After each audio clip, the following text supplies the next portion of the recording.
Chair recognizes Mr. Grothman for 5 minutes.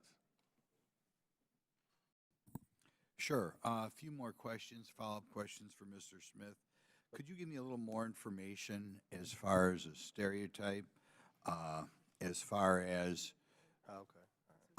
fraud being committed by people abroad or fraud being committed by immigrants? What was the last word? Fraud being committed by what was Immigrants. the second part? Immigrants. So I'm not going to get into stereotypes. We follow money, we follow evidence, and at the end of the day, as I mentioned to the previous committee member, the majority of the cases we've seen, even if there is a criminal looking to exploit pandemic-related fraud abroad, they used an American mule. We had certain campaigns that our cyber fraud task forces communicated to don't be a money mule, whether witting or unwitting, because what we saw was a lot of Americans being utilized to move money abroad because the criminals didn't know that overwhelmingly what we were looking for were, American bank accounts, American identities to issue money to. So they used that and leveraged an extensive network of money mules that preside overwhelmingly here in the United States to get that money into their hands. Well, there would be an example. Is the mule in America, are they have contacts within the foreign nations? I mean, are they immigrants from the foreign nations? Are they just grabbing a random person off the street? I mean, could you comment on these mules? So we have, dozens of cases, hundreds of cases where, we would have a person in fill-in-the-blank state, one state comes to mind, where there was a mule that had literally funneled $12 million to some criminals that resided abroad.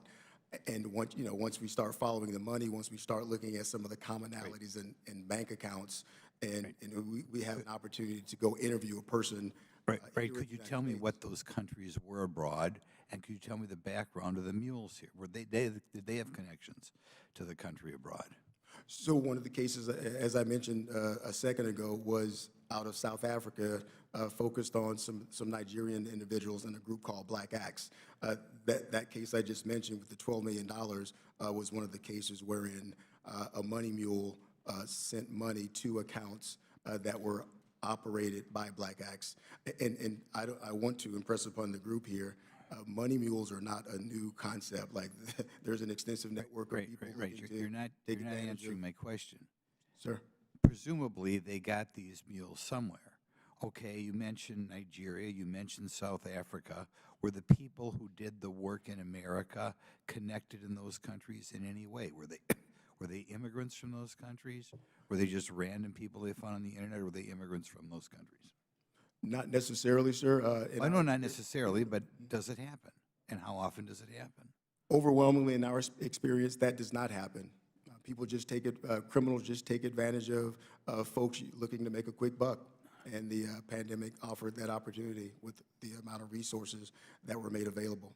Okay, now in general, Mr. Horowitz, I can think of flaws in these programs that the fraud would be almost predictable. But can you tell us in the future what things we can do in programs so the fraud is not committed so easily? So I think one of the easiest things to do that wasn't done is to prepare, as the Comptroller General said, by employing verification tools, identity verification tools. The amount of identity theft was extraordinary here, and it needs to be addressed because we're not only talking about when that occurs, theft from a government program, theft from the taxpayers, but for anybody who's been on the receiving end of having their identity stolen, you understand how you're victimized in that way. And just in the fraud alert we indicated, we now have 200,000 Social Security numbers that were used that we need to follow up on to see if those individuals' identities were stolen. So in other words, the money is going to someone other, it's going to an account or something other than the person who's committing the fraud. Correct. So what's happening is individuals are claiming that they are the person whose name's on the application, whose date of birth is on the application, and or whose Social Security number is on the application. When we checked and went to Social Security Administration to ask them to verify it, a check they can do, we entered into that. They were doing large-scale verification for us. They came back and said, those don't all match for those 212,000 numbers, which means somebody, in some instances, it could be a false positive. Somebody could have transposed their Social Security number down or their date of birth down. So there are going to be some of those. But presumably, for most of them, those are individuals who obtained on the dark web, through other means, Social Security numbers that were previously stolen from individuals and had their identity stolen.